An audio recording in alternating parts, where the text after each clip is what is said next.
Starting take two in 3, 2, 1, go!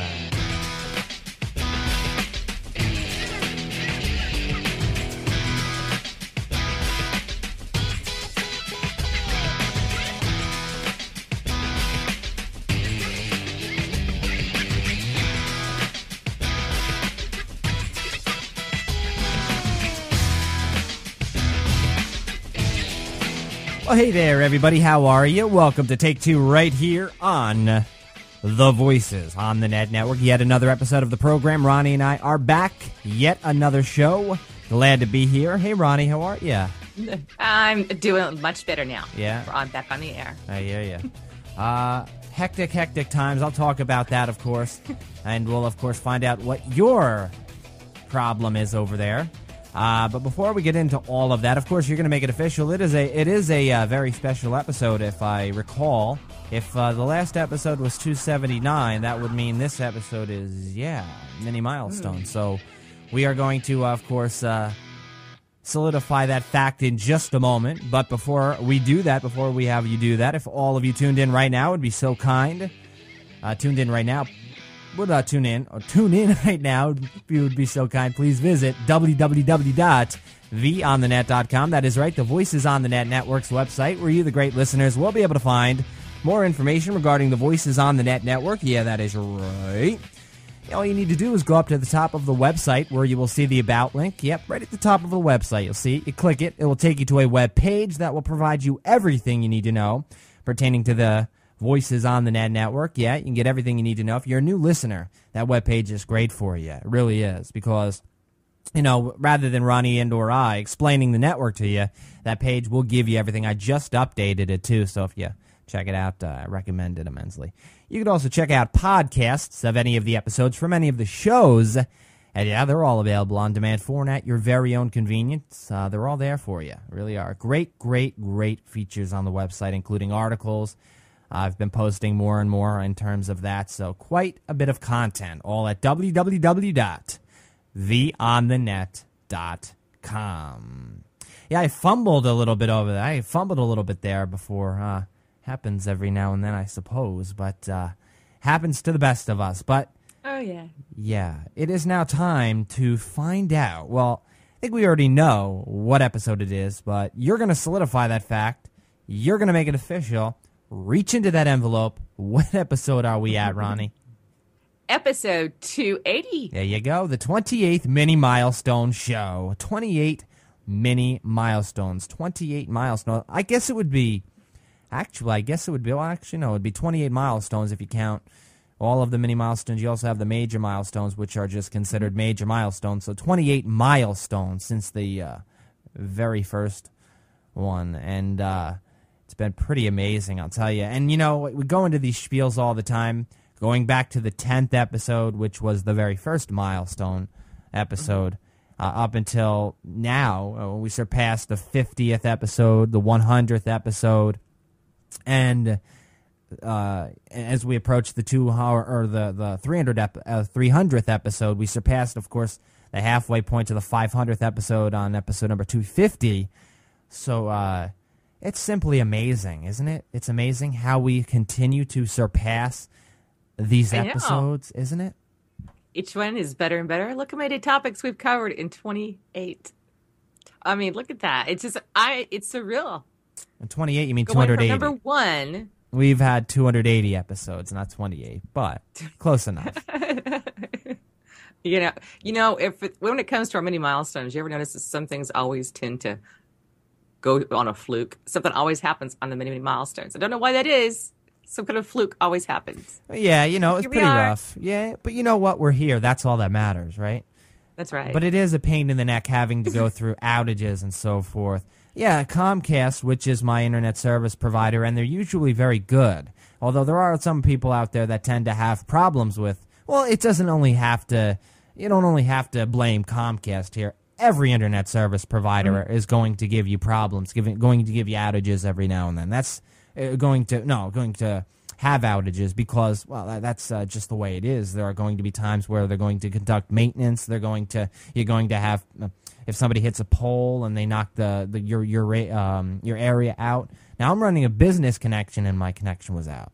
So that's how, I mean, it gets pretty bad if that's the case. So it's unfortunate, and there's not much you can do about it unless you have another connection, and that takes moolah. So you really have to deal with it. But I'll tell you, for the most part, Comcast is a great internet service, a great company in terms of what they've provided to me. So I can't complain. And it was down a little bit for about a little over an hour, which did kind of put a stick in my craw.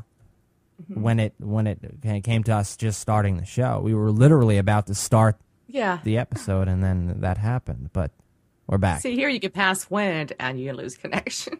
Yeah, I don't think running the Voices on the Net network in Nebraska would be wise. No. No. I don't think so. Not with all the tornadoes and the storm activity out there. It must be difficult to run a radio station out there or a television station, even with all the money that it is shelled into these stations. It must be pretty tedious to run them because a tornado will ravage through a $5,000 setup or $250,000 setup. Doesn't matter. The type of equipment's only going to last so long in a storm. Yeah, survivability is pretty weak here. A snowstorm, you're done because you have all that interference. You're done. Right. Television stations, you name it, same thing. Overall, things go very well here in New Jersey. We don't get that extreme of weather. We don't. So, really is a great place to run a network. It really is a great place to run a business. That's why so many people come to New York, New Jersey to run a business, whether it's a landscaping business. A lot of people run their landscaping businesses in New Jersey. Now, we have a lot of there are a lot of it's prime ground for landscapers, in other words, but it's also the fact that there's not extreme weather. They're going to work more days because they can get more days in due to the weather cooperating.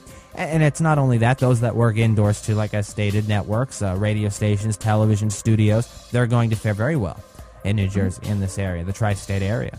So it just that's why one good thing I can say about what I had to go through not having the internet for an hour. I'll take that hour over what it could have been elsewhere if the internet may have went out. Who knows? If I were to have the network running in Oklahoma or California or Nebraska, it could have been down an hour times 8. Who knows? For a day. Who knows? Or a week. But you never know. You never know. No.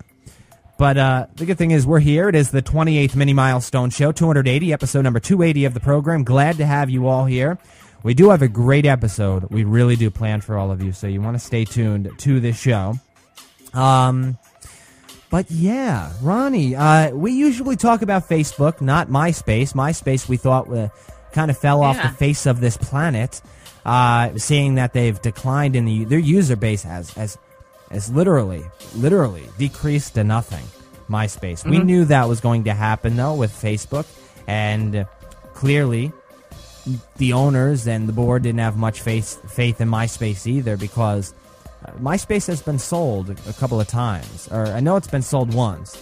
Might have been sold more than once. Don't quote me on that. I know they've went through quite a few changes in their format. They really wanted to develop into something different because of Facebook being the prime candidate in the social media world. And MySpace now has to compete against that, and they're not doing a very good job.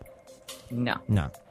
It's difficult. There's too many individual ads on that site anymore. It just seems to be. It's not the ads. I mean, they might state that there's people on. I'm not saying there's not a lot of people on MySpace, but how many of them actually check in? If you verse it, how many people check in per day on MySpace versus Facebook? Big difference. Huge difference. I mean, I just ended up getting rid of my MySpace account, period. It went strictly to Facebook. It's not the ads, though. It's more along the lines of it being just and MySpace has always been known for it being, their profiles are more customizable, but it also makes it for a much more Disneyland type messy format. And it was great while it lasted. Many people dealt with it because that was really all they had. Facebook came along with this clean format.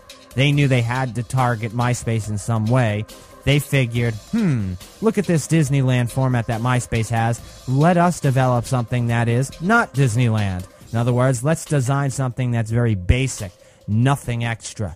And that's exactly what they did. And Facebook benefited from that immensely.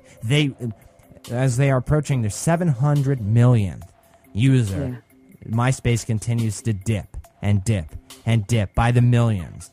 And I stated before, MySpace changed their format. They changed their infrastructure. They wanted to focus more on the music, the movies, and the celebrities, and so forth. If you're marketing, MySpace is still a great tool, but that's about it.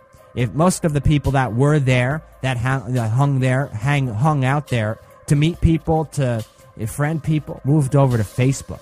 That's what I want to talk about. That's what I want to talk about here. As there's a study that involves MySpace. There's also a study that involves Facebook. That users on MySpace tend to be more open-minded. Yeah, open-minded.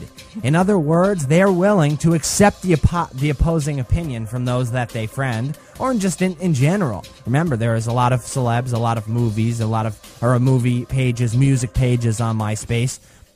So as we hear this, and I don't know if it's the fact that you would rather accept the opposing opinion from your friends, which would make this kind of redundant, because on Facebook you tend to know the people more than likely you're friends with, versus on MySpace, I would think, is the exact opposite. Don't necessarily now, maybe versus 3 years ago, it was different. Now you maybe just friend people, just to friend them, as opposed to Facebook.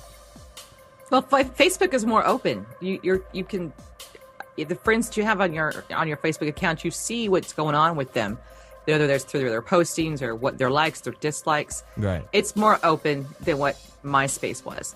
MySpace, you had to be friends with somebody, and really, if you're going on somebody else's, really walls weren't as specific as Facebook is. But I think Facebook is more open, per se, compared to what MySpace is. MySpace took forever to load. A lot of graphics, tons of graphics on there, and MySpace or Facebook limits that. So you're more. I think you're just more socially inclined to be more aware of what's on your wall. You're able to talk to other people, meet other people. I don't know how many friends I've met. I've never met physically in my life, but I'm friends with them online. What do you mean Facebook is more open as opposed to MySpace? MySpace was cluttered. Just cluttered. It was just, for me, it was hog specific. Right, but why does that make Facebook more open?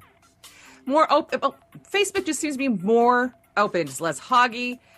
You're able to pinpoint who your people are, who you're talking to. You're able to look at their profile, understand what they're coming through, their likes, their dislikes. More so than what I was able to do, I know, on MySpace. MySpace, you'd have to click on the person to go find out what they were like, if you even got anything like that. The photos on Facebook, you're able to go through the photos of that individual if they add anything new. Facebook just seemed to be, or MySpace just seemed to be hog heaven, to where you had a hard time getting these photos to load. If you could get them to load at all, it was more of a, like you say, like a Disneyland character type atmosphere. Facebook is more clean. I would think, rather than it being more open, I would think Facebook would be more occluded, more confined, not more open, because it's a smaller atmosphere in terms of how many friends you can have as opposed to MySpace. If it's a more confined, a more occluded atmosphere, you could get to where you want to go quicker, as you stated, rather than it being more open as opposed to MySpace, or as opposed to Facebook. MySpace being the more open tool, because there are no friend limits. You don't have to friend somebody to view their profile unless they tell you, unless they enable that. It's just a more open, more diverse atmosphere, and that's what the study proves, that it is a more diverse atmosphere, as the people on MySpace tend to be more open-minded. I just kind of found it to be the opposite.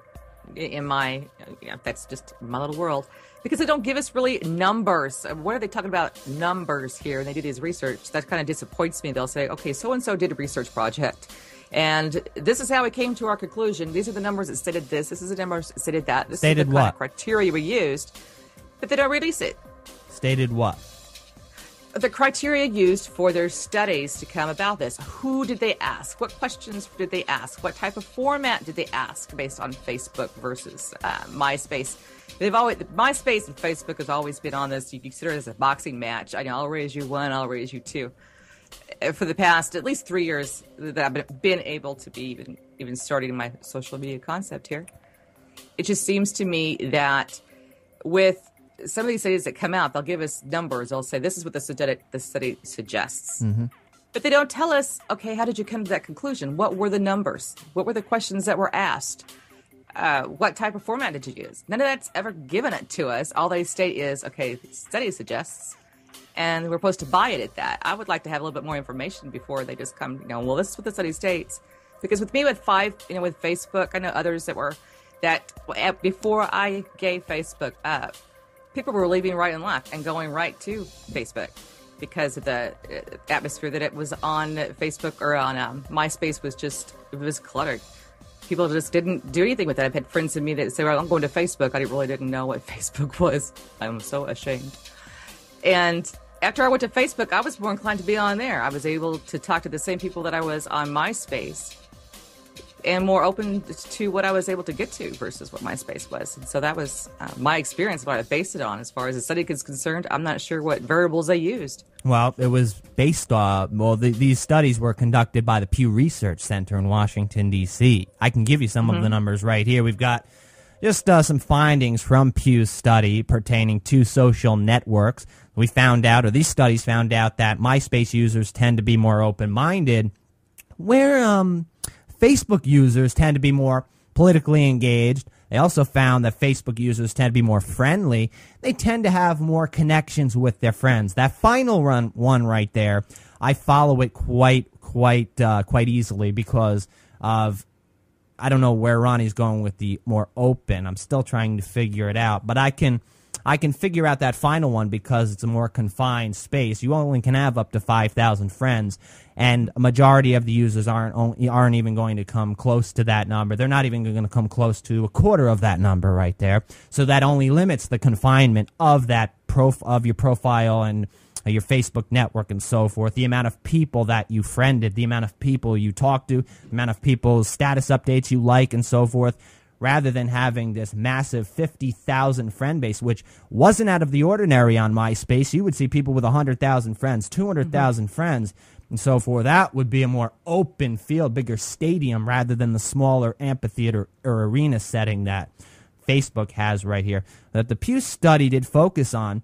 Facebook versus MySpace in terms of the user base. And you're probably wondering here, why would they? Facebook is clearly the dominant social network out there. MySpace, not so much anymore. Why would they include MySpace in this? Well, because regardless of whether they're decreasing in popularity, they're still the second popular social network out there. Now, you're probably wondering, well, that doesn't tell me much about Facebook. MySpace is the second most popular because there really isn't much in there anyway.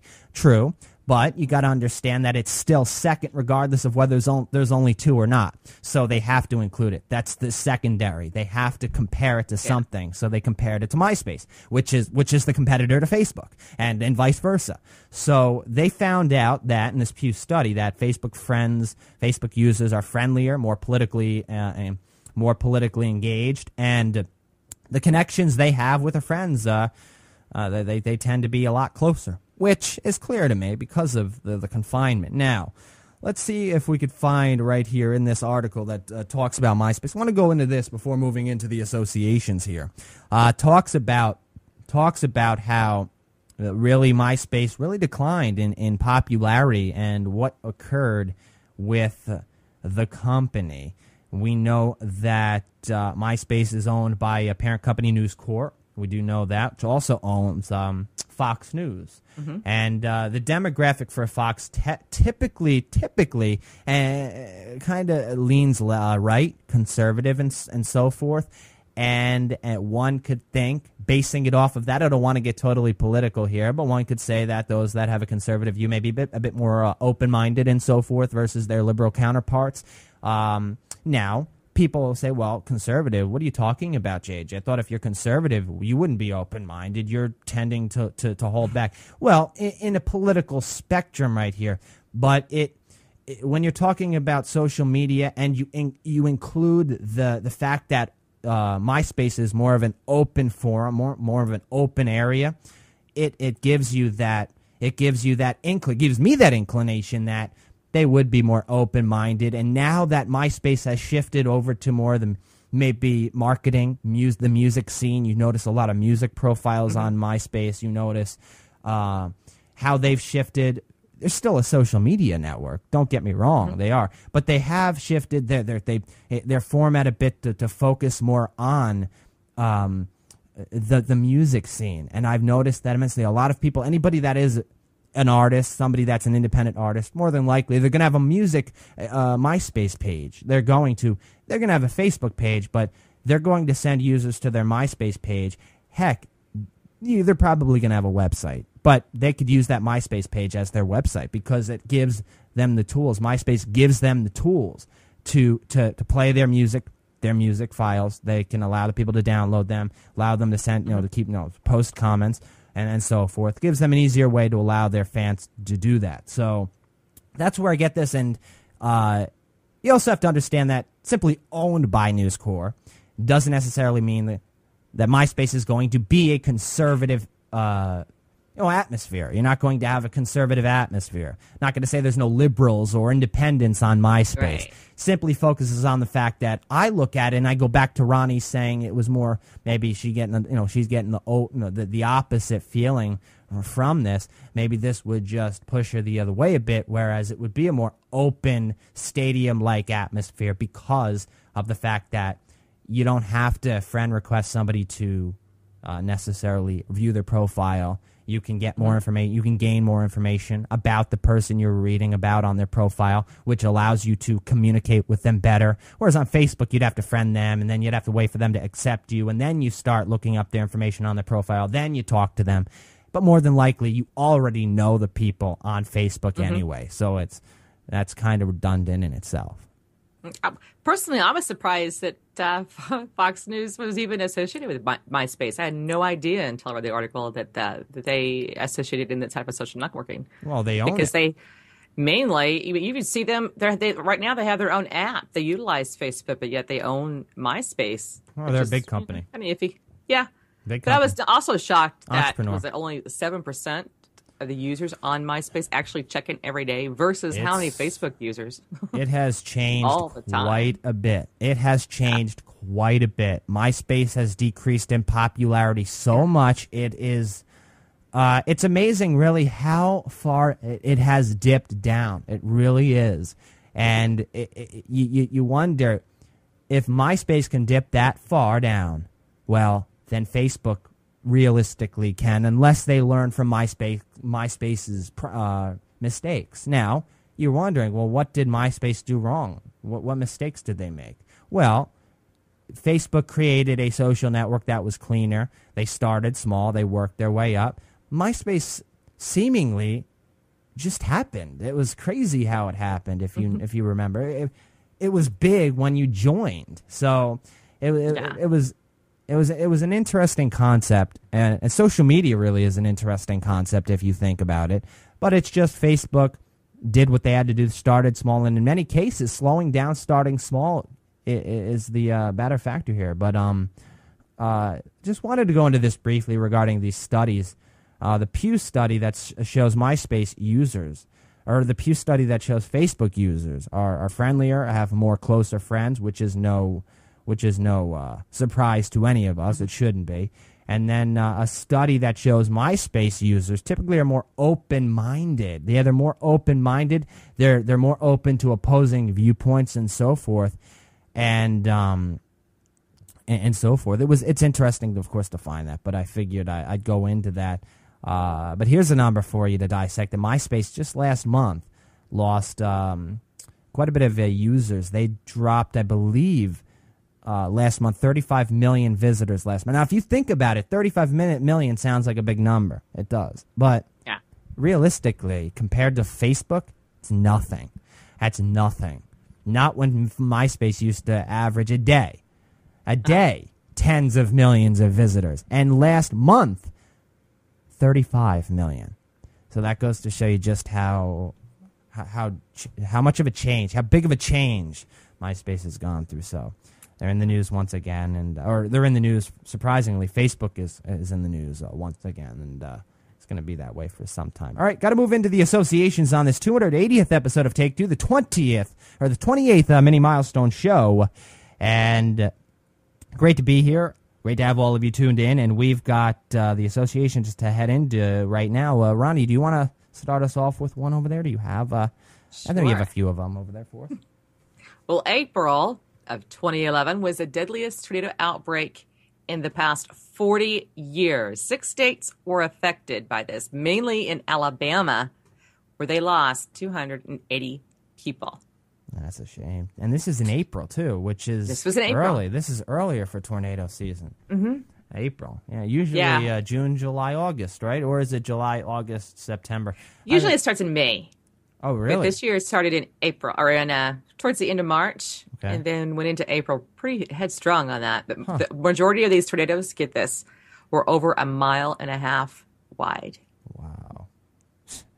You know, I've never seen a tornado, so it's hard for me to believe. I know it's true, but because I watch the movies, I watch the videos, but I watch Twister, and when at the end of the movie when they show the F5 and it shows over 1 mile wide, it's like I'm trying to picture a tornado because I drive my car 1 mile, and that's I'm going minutes, like 3, 4, 5 minutes to get from here to a mile, maybe not that 2, 3 minutes to drive from point A to point B 1 mile.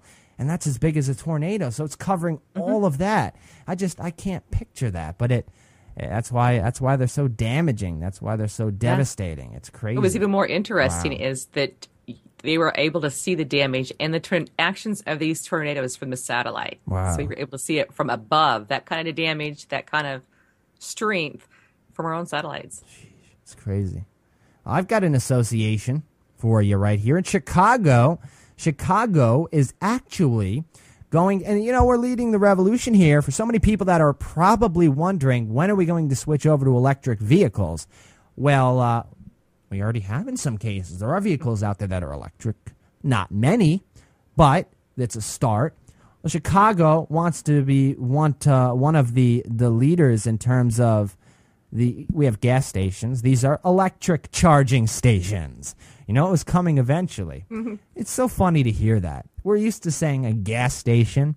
How'd you like to say, I got to go to the electric vehicle charging station. I'll be right back. It's just funny. I'm going to have to get used to that one if I ever do drive an electric vehicle. I think I'll stick with my gas-powered vehicle. But who knows who knows what the future holds. But the city of Chicago and 350 Green have inked a $1.9 million contract that calls for the installation of 280 electric vehicle charging stations by the end of this year, 2011. And we know 350 Green, if you haven't already found out or you don't know, is a developer of plug-in vehicle charging networks. They create, are focusing on that aspect. So 280 electric vehicle charging stations in Chicago, Illinois.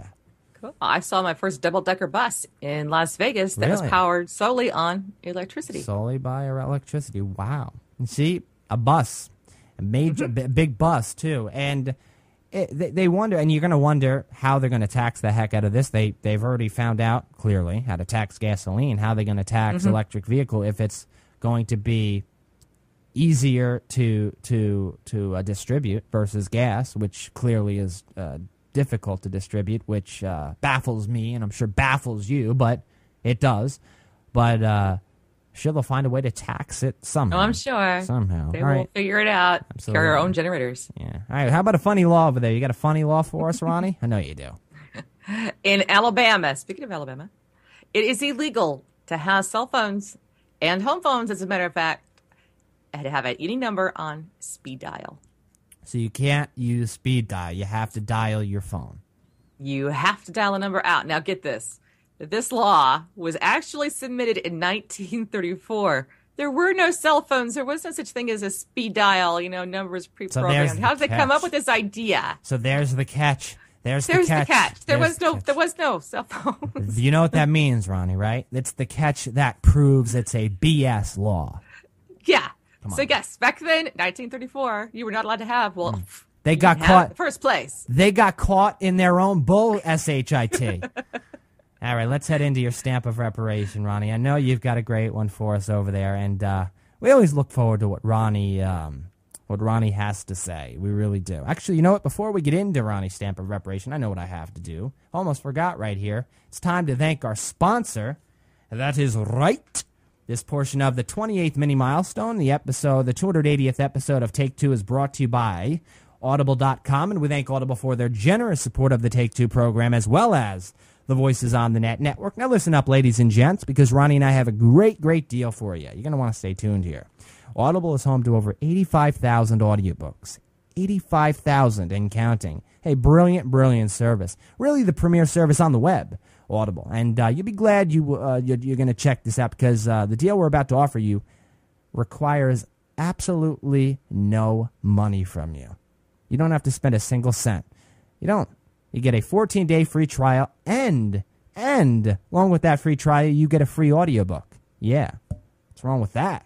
Nothing, in my opinion. Check it out. Even if you're not an avid reader, more than likely you enjoy watching movies, television shows, you enjoy listening to music or your favorite radio stations on your computer, your MP3 player, well, you'll like Audible then. Audibletrial.com/take2 is the link to take advantage of your free audiobook and your 14-day free trial. Audibletrial.com/take2. You will be glad you did.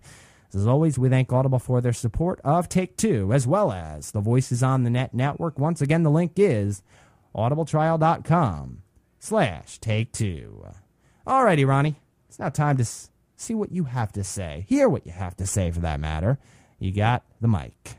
Oh, this time we're going to New York. It's called Butt Out. Butt Out. New York decided, this is through the new congressman out there, that decided that we're going to pass a law that is going to prevent parents, or anybody really, in a car that is smoking a cigarette, whether with the window down or the window up, as long as the child is in the car seat. They're going to fine people $100 for them to do that. So I went and I looked up the UCR. Right. The UCR is Uniform Crime Report, to find out the actual statistical crime data in New York City alone.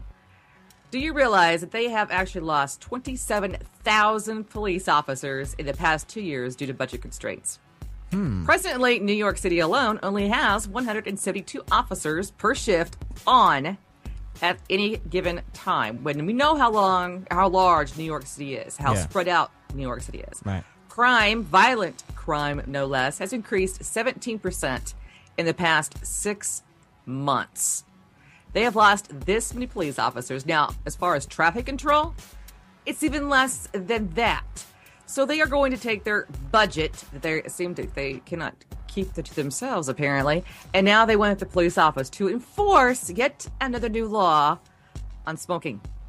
When are we going to stop on this? First of all, we already know in 2009, World Health Organization, I won't even go into them people, actually sit there and state that we did a study, but they've never released the study on numbers because there was no scientific anything done.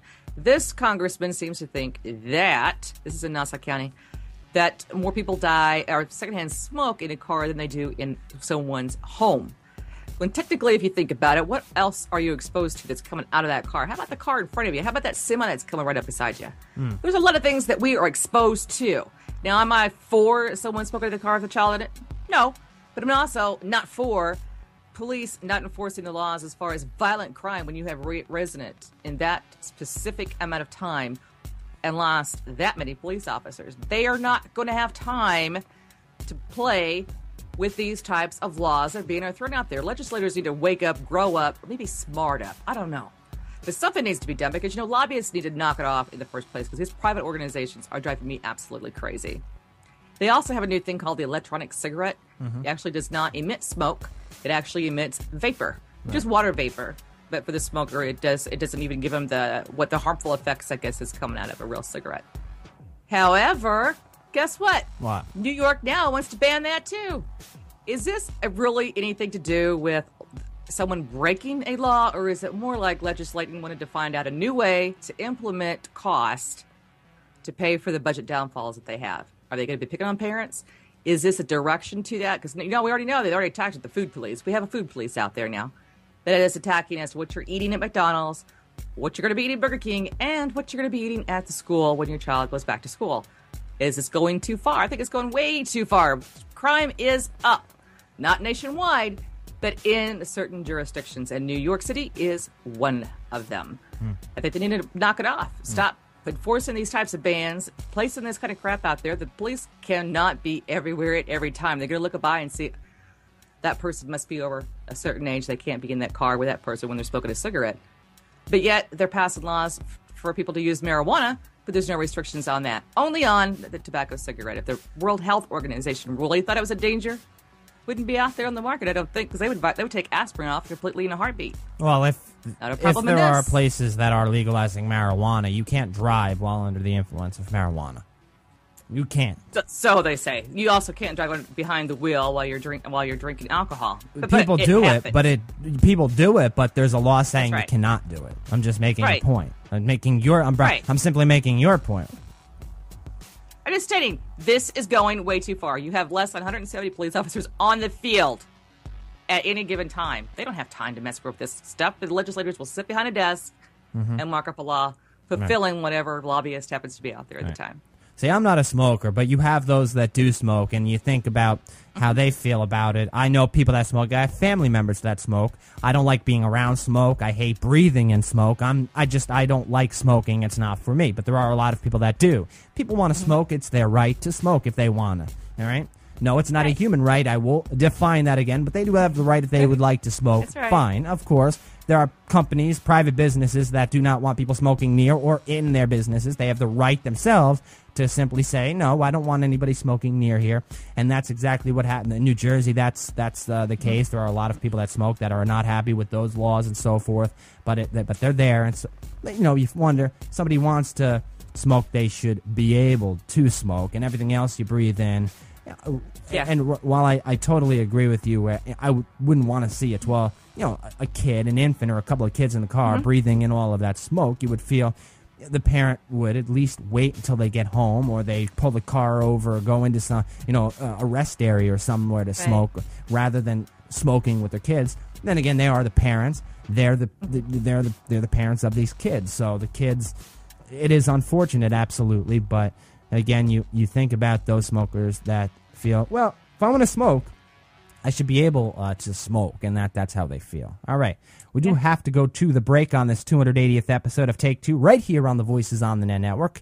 Ronnie and I will be back for the second segment to give you more. We have a lot coming up. We really do, including your blast from the past. You don't want to go anywhere, folks. We're going to be talking about a study that shows teens may be able to predict pop music hit songs. Yeah, pop music hit songs. Well, I would have thought originally that people are the ones that determine whether songs are going to be hits or not. If you don't like a song, you don't listen to it. If you like a song, you do listen to it. Also, we could add the herd mentality factor to this, that if enough people like a song, people are going to follow along. And there's also what your brain perceives as a good song, the upbeat ones that make you dance. You're going to like those songs more than likely. Even the songs that have horrible lyrics, you tend to listen to them because they're catchy. So we're going to talk about that interesting study, as well as one that I wrote about. And you can check the article out at www.vonthenet.com. That has to do, there's two studies that were released that show the quality of today's and future doctors, and that quality, well, may be in question. Yeah, it has to do with, I guess, the big pharmaceutical companies that are giving gifts to medical students, basically telling them, well, in the future, throw us a bone. Prescribe our medication to these patients, to your patients. So we're going to talk about that, the biases and so forth, the influence from these companies towards the doctors, our future doctors, and how will it affect patients, us, as well as people that are doctors. They are falling asleep in the operating room. Could you imagine being on the operating table, being operated on, and having a doctor that's sleep deprived? Wouldn't you be pretty scared? You'd be out, but Be pretty scared if you knew about it. Well, apparently that's part of this study, too. It is.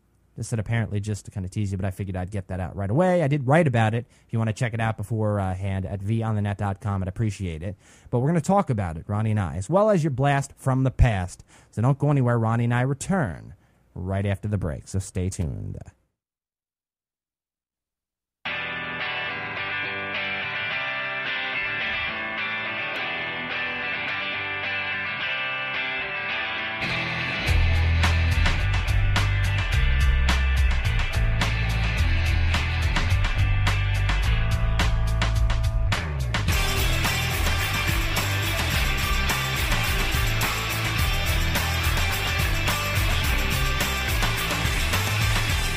Hey everybody, welcome back to episode number 280. That is right, the 28th Mini Milestone Show. 28 already. Isn't that crazy? Man, still can't get over it. 28, 280 episodes. I'll tell you, it's surreal, but it's been an awesome experience every step of the way. Can't wait for the future. Can't wait to see what the future holds for Ronnie and I. So we will, that is to be determined, to be continued. But we have quite an episode for quite a second segment for this episode for you, so you're going to want to stay tuned. We're going to be talking about little medical news, some medical studies, also an interesting study that has to do with teens and the ability to predict pop music hits. You want to stay tuned to find out more about that. Also, your blast from the past coming up at the end of the program, so a lot coming up. But before we get into all of that, Ronnie and I, if all of you tuned in right now would be so kind, would you please visit www.vonthenet.com. That is right, the Voices on the Net Network's website, where you, the listeners, will be able to find more information regarding the Voices on the Net Network. Yeah, that is right. All you need to do is go up to the top of the website where you will see an About link. You click it, and it will take you to a web page providing you everything you need to know pertaining to the Voices on the Net Network, and in thorough detail. A great web page for those of you that are new to the network. You don't know much about it. Rather than Ronnie and or I explaining it to you, well, the web page is your best bet to find everything you need to know about this network. You can also check out podcasts of any of the episodes from any of the shows. Well, and they're all available on demand for and at your very own convenience. Yeah, and you can check all of these great features out by going to www.vonthenet.com. All right, we're back, Ronnie. Welcome back to the show. Thank you. Do you realize 280 episodes, it was 280 breaks? 280 breaks. Well, that's common sense. I know. I'm just throwing it in there. The heat's getting to me. Interesting. Okay. Thank you, Ronnie, for stating the obvious. Yeah. Actually, it may have been more than 280 breaks because we've had shows where we may have done more than one take or something like that. So it might have been more than 280 breaks there. So the heat's definitely getting to you. I think that's okay. Let's get into the first item on the itinerary here. And it's something that you would think is as common knowledge as you're going to get. Yeah, because usually it's the people that determine what music are going to be hits, what songs are going to be hits, you would think. The more people that listen, the more people that are interested in the songs, the more people that purchase the songs and the albums, the bigger they're going to be, right? You would think. Well, an interesting study there shows the adolescent brain may be able to apparently predict teen or pop music hit songs. Or, in other words, maybe weed out the bad ones and just so determine which ones are going to be the good ones. Well, which side is it going to be here? Which side is it? Well, it was a small study. Then again, you could basically, Ronnie's like, yeah. Well, then again, if you think about it, just about any study is small. Whether you have 30 people or whether you have 30,000 people, it's still only a percentage of the people. Remember that. You have millions of people out there. That's what studies are for.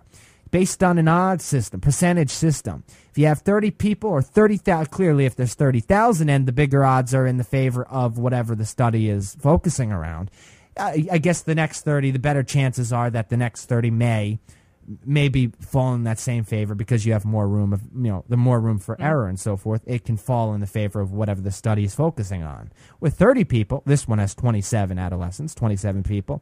If you were to add 27 more, the same study, 27 different people, would you have the same chances? Well, the fact is, it's a study, it's a small study, and the point is these studies are conducted for a reason. You cannot compile all of the millions of people together. It'd be impossible unless you were to have them do it online from their home. And even then, you have to monitor these studies and so forth.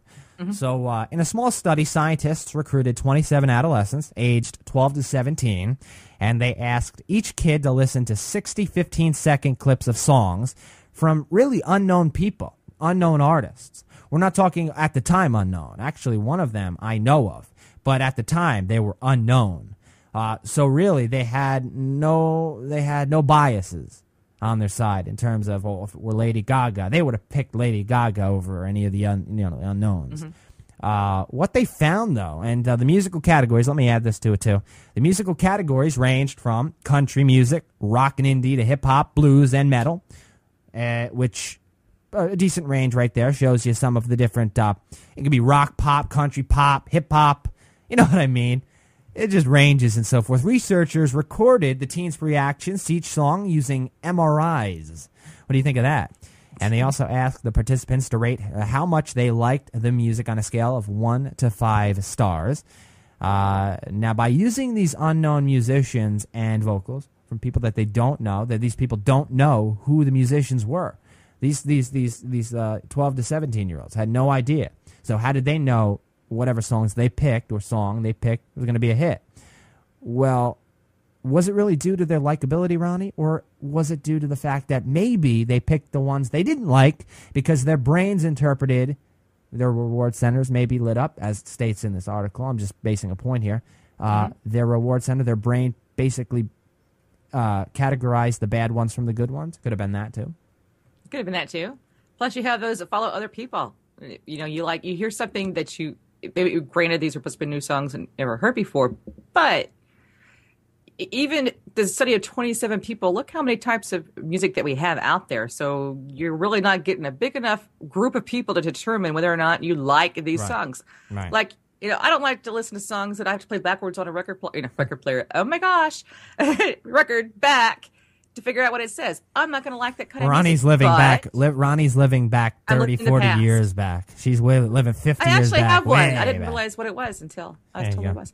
It was a large CD player with a little thingy on it. But anyway, we all have a different type of what really is in our niche, what we like. So if I don't like a certain music, somebody else may end up picking that up. They like that type. 27, is it going to be enough? But even if it's that, look, okay, Rebecca Black, remember, we all know her. Mm-hmm. How many people did it basically on her, whether or not it was a herd mentality, to get on board, to bash somebody, to hurt somebody, to really, tear somebody down. Right. Then you have somebody else that comes out with a different type of music, Lady Gaga. You don't have as many people that are bashing her because what has she done? She has come out into popularity so fast, so strong as she has done, but also based on promotional details. On these songs, we're not really sure what they are. How do they know they're going to be a hit? Do they share them with each other? They think that this is, everybody, I think, okay, if we listen to the radio, how many songs do we have on there that we listen to because it's promoted in a certain way? You have a CD package that comes out. Only certain songs on that make it on the radio. The top ones out of that, the ones that we want to listen to, depending on your genre, what you like, what you don't like. It's just not teens. I think everybody has that niche that we want to hear, that type of style of music that we want to hear. But I understand a little bit where they're coming from, that teens do. If you go to iTunes, who's the majority of ones downloading these songs? It's usually teenagers. I download them and I'm not a teenager. But still, I'm not going to say that they cannot pick a hit. I think we all pick a hit along the way. We all play that role at some point. We all do that, not just 12 to 17-year-olds. Well, the thing is, and I want to target your point a bit here, talking about how does somebody identify a hit? Why is it that the hits that we listen to, why are they considered hits? Why aren't other songs considered hits? Our brain perceives hits, music, as you have to enjoy a song, and I think we all have that identical factor. Our reward centers light up when we're happy, right? We're happy. That's why when you notice certain hits, or most of the hits are happy, upbeat type songs rather than the slower type sad songs and so forth. You notice, and we're talking about pop music here, which, well, the majority is going to be upbeat and the dancing type of songs. Your brain's going to light up to those. So automatically, out of the 60 songs that those that were involved with this study were listening to, you're going to distinguish the slower songs, the ones that may not make them as happy, versus the faster songs, the ones that are upbeat that made them bob their head back and forth, dance, tap their foot, and so forth. So they're already distinguishing those two groups. Now you distinguish from that one group of the happy, quick beat songs, and you determine what a hit is going to be there. Lyrical content, the tone, the way the singer sings, how they sound, the musical instruments used, the beat, and just all of that is compounded into a song. And I think we all share many similarities in terms of what we perceive as a song that makes us feel good inside, gives us that warm feeling, makes us want to listen to it over and over again. And I'm glad you brought up Rebecca Black's song, because as terrible lyrically that song is, you cannot deny the fact that you have at least listened to it a million times, because it is catchy. It has a catchy hook to it. As bad as it is lyrically, it's catchy. So, and anybody that denies that, I will not buy it whatsoever, because you've done it. You've listened to it. Now, that song has received a million hate comments. But out of those million hate comments, how many of those people listen to it a million times? Probably more than 70% of them. So deep down inside, those 70%, add to the fact that song's a hit, even though there are a million hate comments. So the point is, I'm glad you brought Rebecca Black up, because it's a great point, I'm glad you brought it up, because it just shows you that it's exposure. It's exposure. Any type of exposure is good exposure. And that can then pave the way for something maybe better. If the song didn't work out as well with the audience, you still receive the exposure. You get another chance, and that's what these musicians want. Another chance. The first hit is great, but they are looking forward to the future. They want the second, the third, the fourth, the sixth, the 10th. They like the first, but they want the 10th. They want the 9 after that. Not to mention, how many of us actually listen to the. When I was a teenager, I didn't listen to the words. I listened to, I was more into the beat, the moves, and how it affected me at that point. I think a lot of us are. And now I listen to you. You can listen to where you're at in your life, something that's happened to you. You've gone through a bad point in time. Now you listen to the words. The words. So, which do you think makes it a bigger hit? Right. I think, is it dependable upon your age? Is it dependent upon where you are as far as experiences in your life? Because there's songs out there that, if you listen to the words, match a situation perfectly. Let's say you're going through a breakup and you're listening to the song and it hits you. All of a sudden, now you're hooked to that song. The same thing if it's a hook to a beat when you're, 14 years old. I don't think there's any difference in that, but I think we each judge a song based on how it represents us and what we're going through at the time. Right. No, that's why I decided let's go into this here, because it's so much more than what the study simply portrays. It's so much more than that. And that's that's actually one of the major factors as to why we go into studies. Ronnie and I love to dissect things. We love to dissect studies. We love to go into them. We love to get, maybe provide our theories, what we think about the study, what can happen, what were some of the internal factors, because they do not release many of the internal factors. So we try to decide which ones were involved. And if you list, those of you listening right now, you're listening to a song and you're debating whether or not you like it or not. And there are songs out there that you listen to off of the album that may have not been a hit, but they're so catchy you wonder how they're not a hit. Clearly there can only be so many hits, though. Clearly there's only a certain amount of people out there. Clearly there can only be so many songs on the radio. Clearly there can be so many hits. So distinguishing, and that's why I brought up the two different groups earlier. You have there are 60 songs.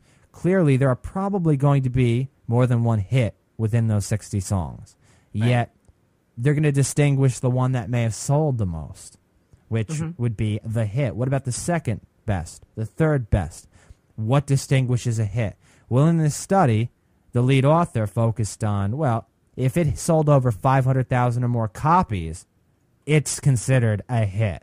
And that's exactly what happened with the song in this study here. I believe it was Apologize by One Republic. And we know about that band. We know about we know the artist. We know the song Apologize. 500,000 songs. If you were to listen, that's not even the fastest song, but it's catchy. It latches on to you. And if you feel a song, you're going to like it. The chances are there are going to be other people that are going to like it just as you did. There are going to be people that don't like it because they're maybe not interested in that type of music, but they pulled in the demographics that more than likely enjoy this type of music. And the same thing goes, not just the type of music, but think about the artist. Right. Let's look at Michael Jackson, for instance. He put out how many albums?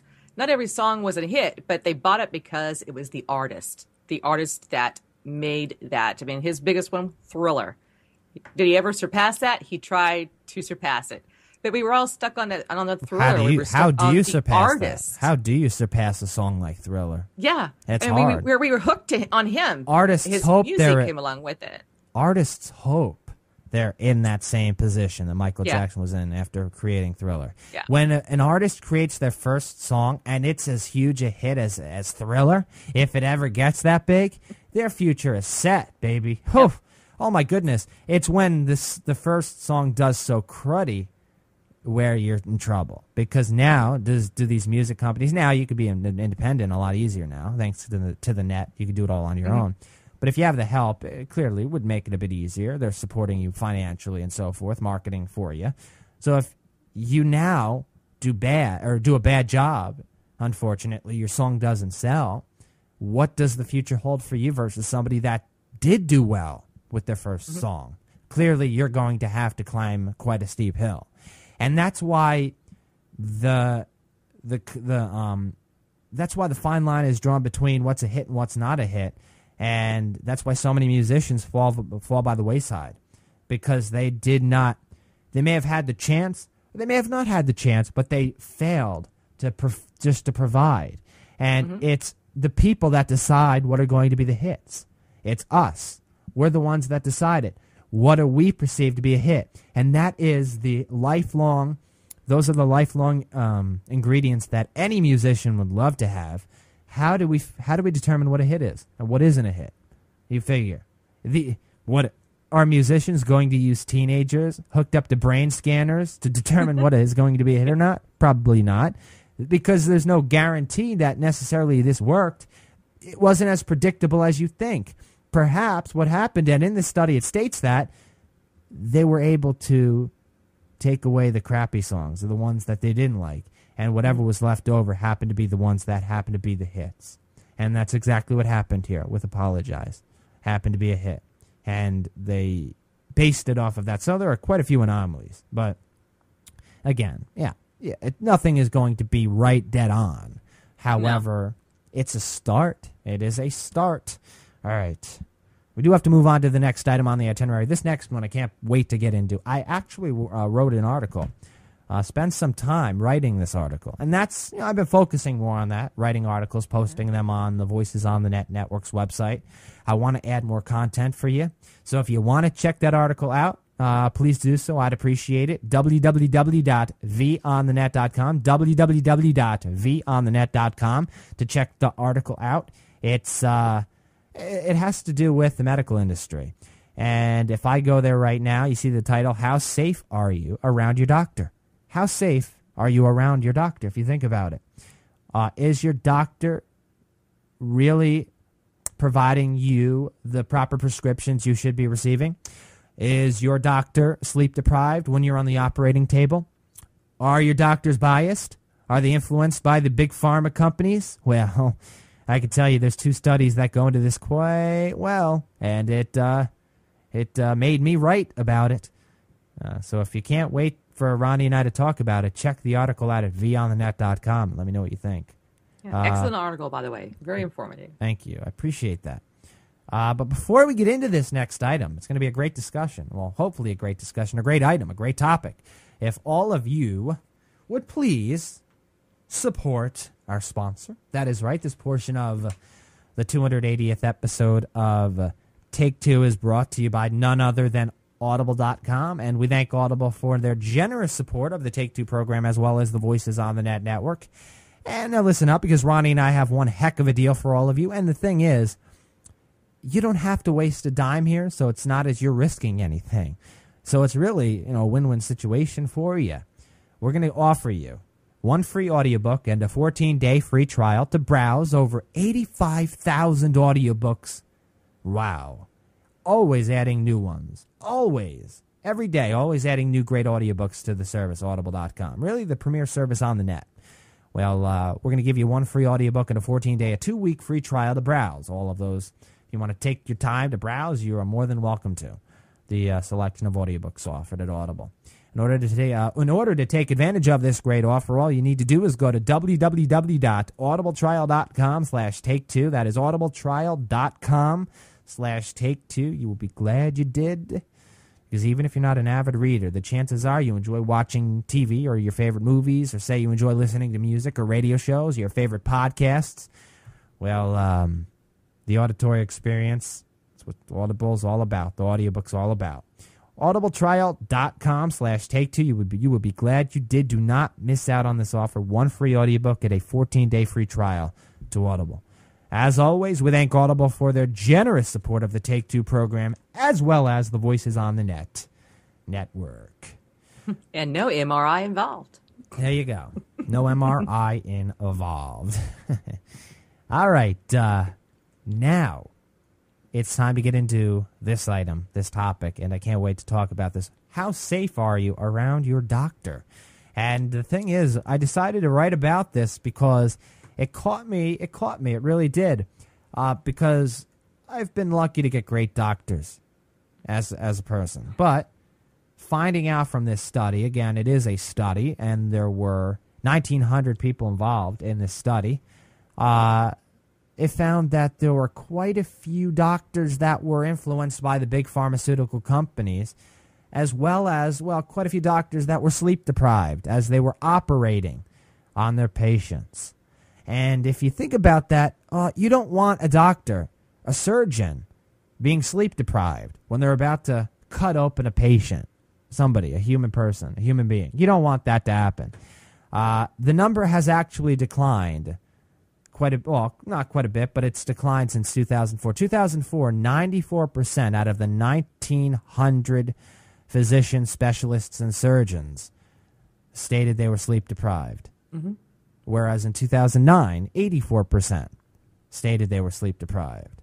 Only a 10% decrease. So that still means there are 84% doctors, according to this study, that are sleep deprived. Now, what about the medical side? Or what about the medicine side? What about the pharmaceutical side? If you think about it, the pharmaceutical industries are going to try and get the doctors to prescribe their drugs. This is a business, if you think about it. Mm-hmm. So they want the doctors. They want them to prescribe their medication. But what if the doctor is with a patient and they arrive at a point where they could prescribe another medication, but you know what? They may have a few samples from the pharmaceutical industry that they provided the doctor they could give them. If that medication works, the patient now finds out in order to buy it, they have to pay $500 a prescription. Yeah. Mm-hmm.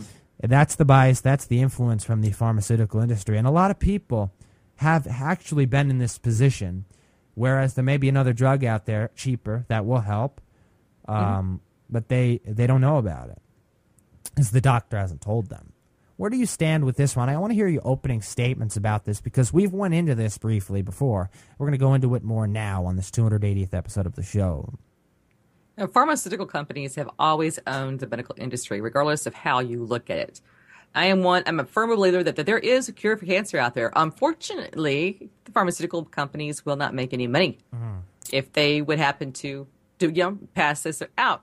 But the problem is that I'm seeing with this is that, I've seen different doctors in my lifetime, and the ones that tend to hand out those little samples are the ones that are mostly bought off with the pharmaceutical companies, because you'll be out in the waiting room waiting for your turn.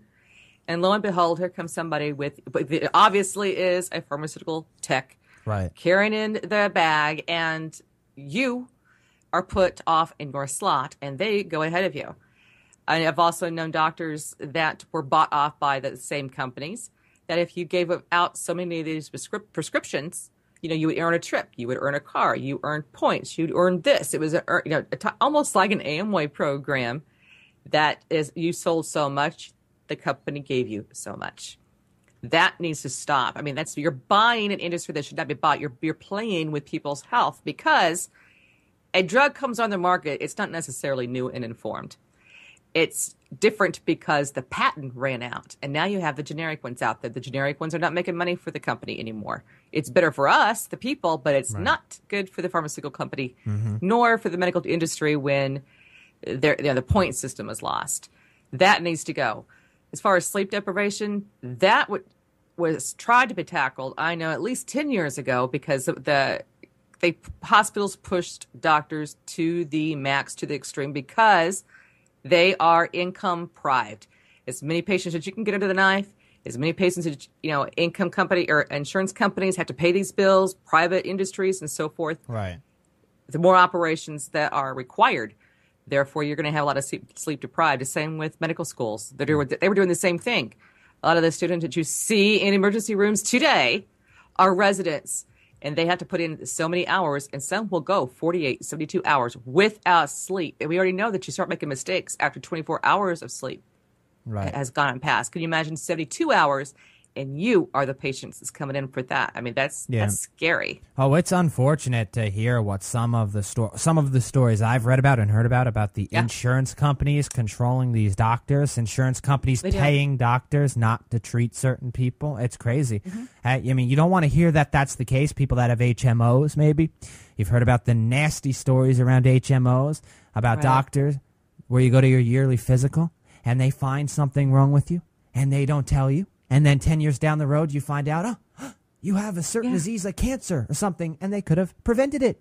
Well, they did it because there wasn't any money involved. And that's sick. That's sickening. It is. Now, doctors are going to tell you that's not the case, but you read about it online, you hear it on the news, you hear about it, it's through the grapevine. I know they tell you not to listen to that song, but you know what? It's hard not to. I hear it. You hear it. We all hear it. And it's unfortunate. It really is.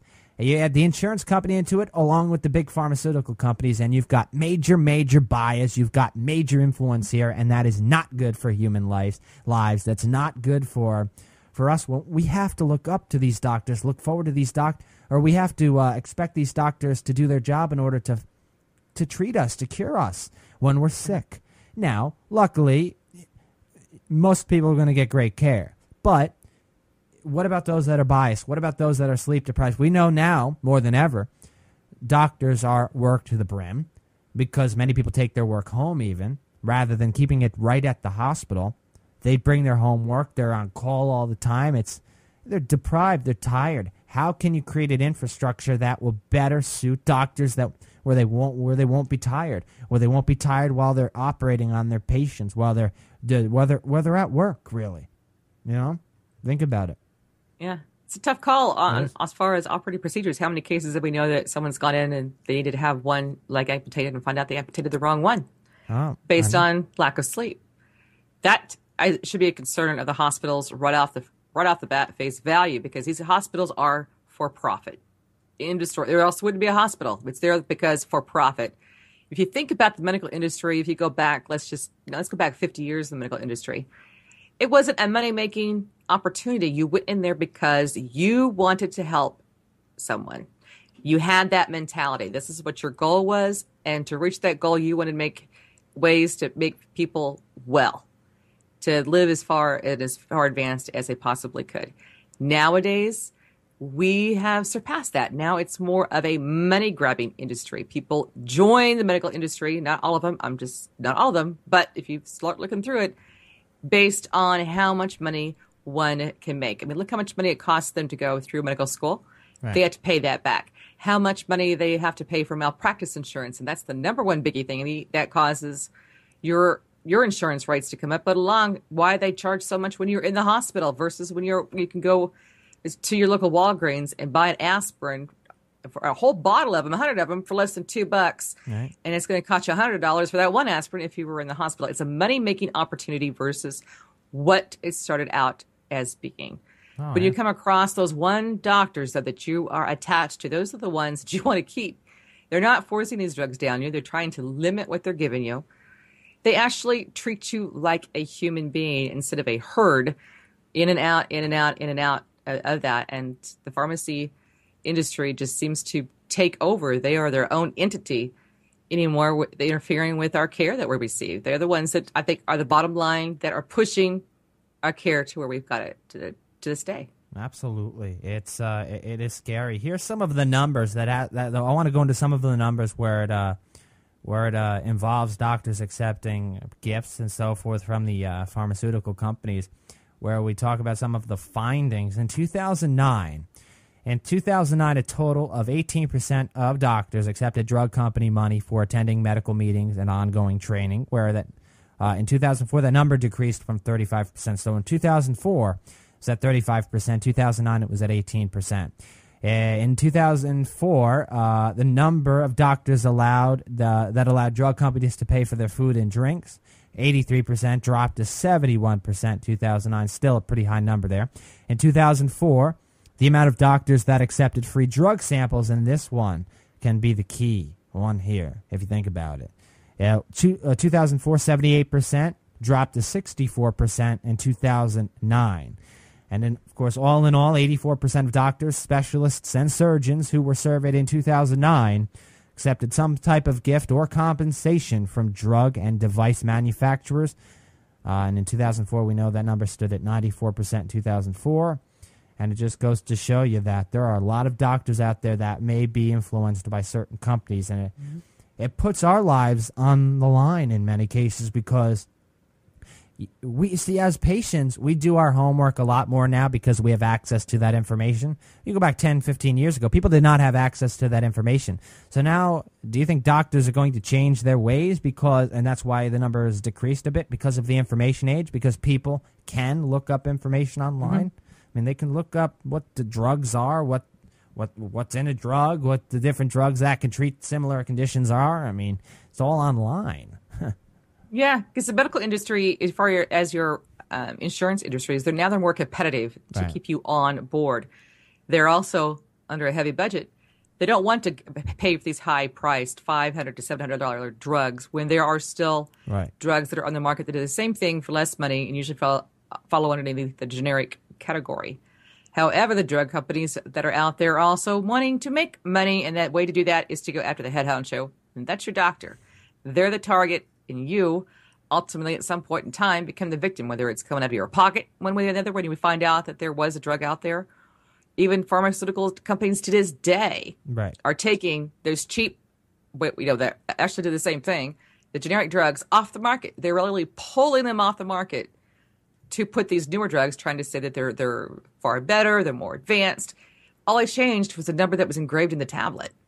Nothing's changed ingredient-wise versus that, but the number that they put on the pill, therefore, oh my gosh, it must be better, so we're going to pay that $700 a month for those types of pills. And that's just completely, utterly wrong. They're erasing our choice to be able to decide what we want for ourselves. Right. How many people do you know that are on multiple pills?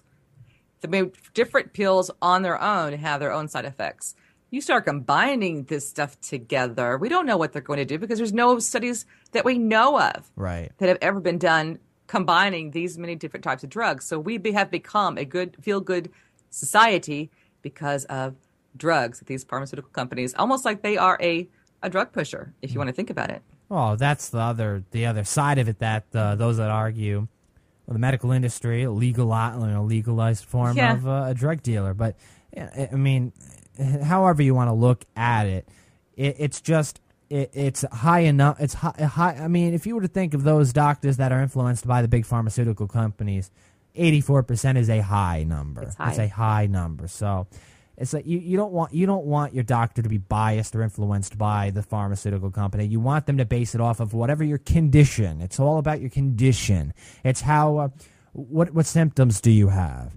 How are they going to treat your symptoms, your condition? Not remember. Okay, use an example here.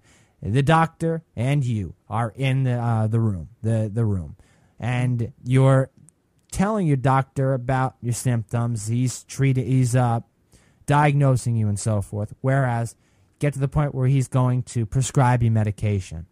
Is he going to keep in the back of his mind the pharmaceutical industries that are paying him, the pharmaceutical industries that are backing him, basically providing him incentives to provide to the patient in order to make a kickback on whatever it is the doctor's providing to the patient?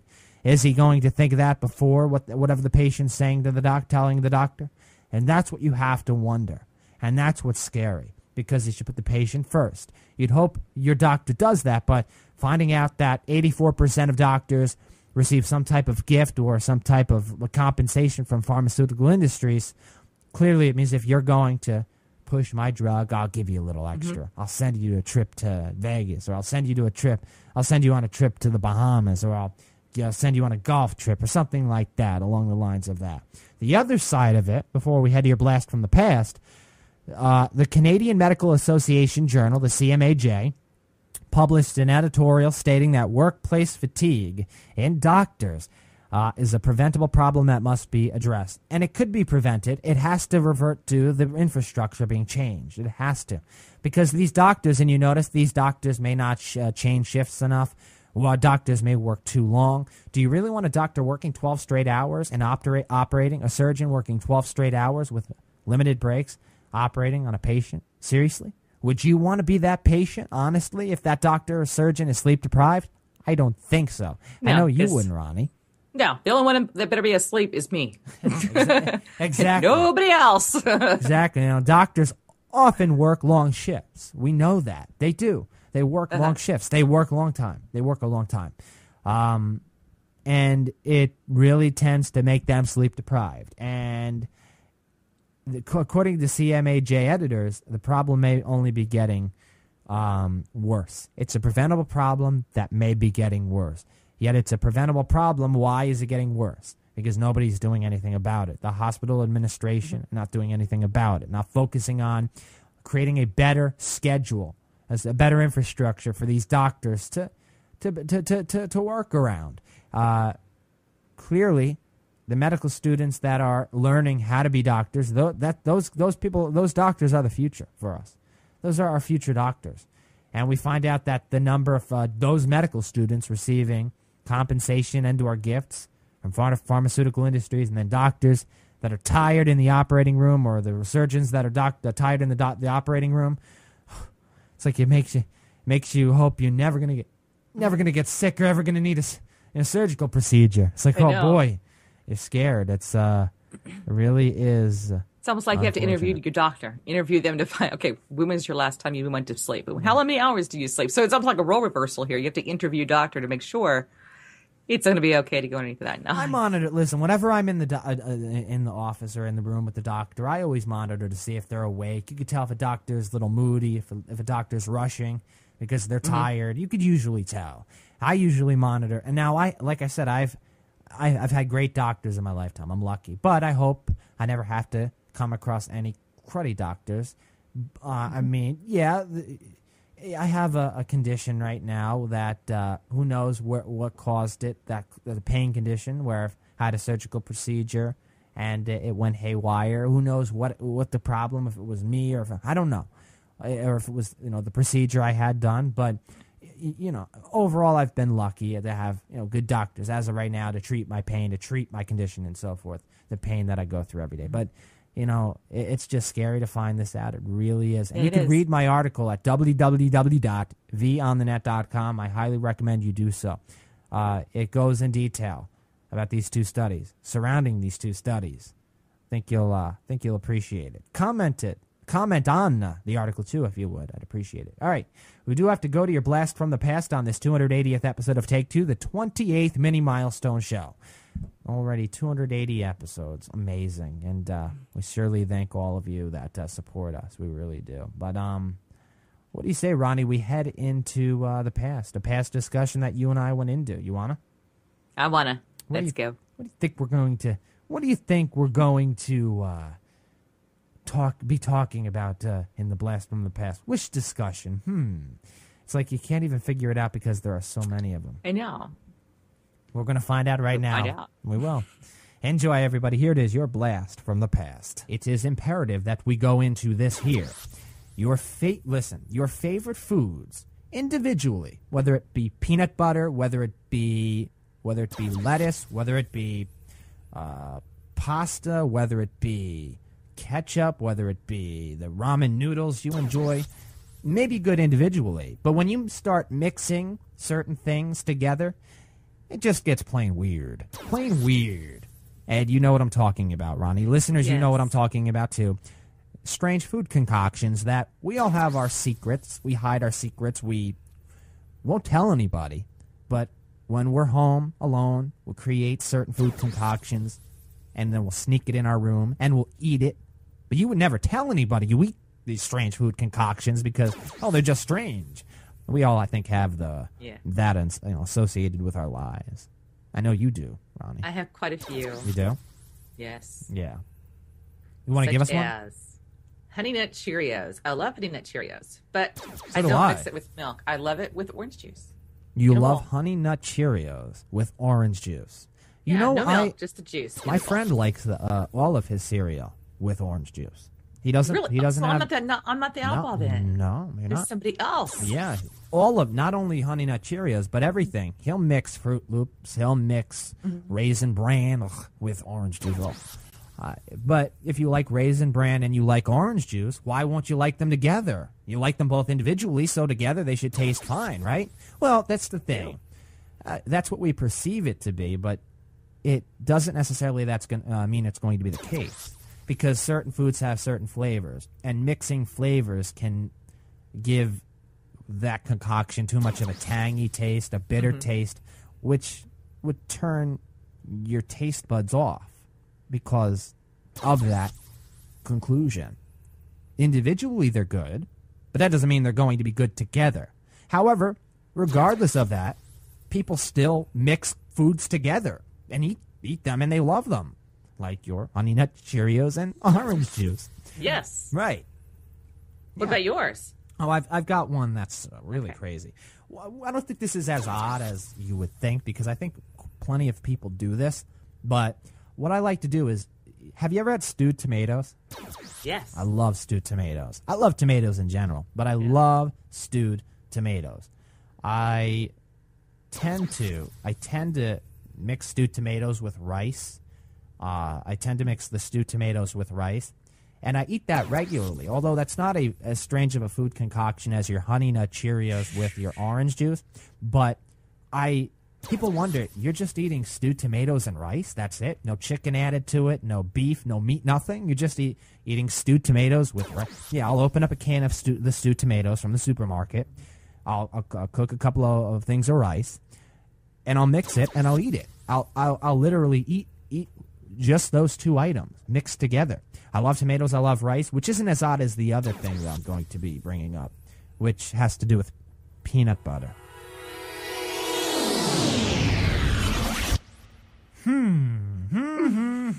Yummy, yummy in my tummy.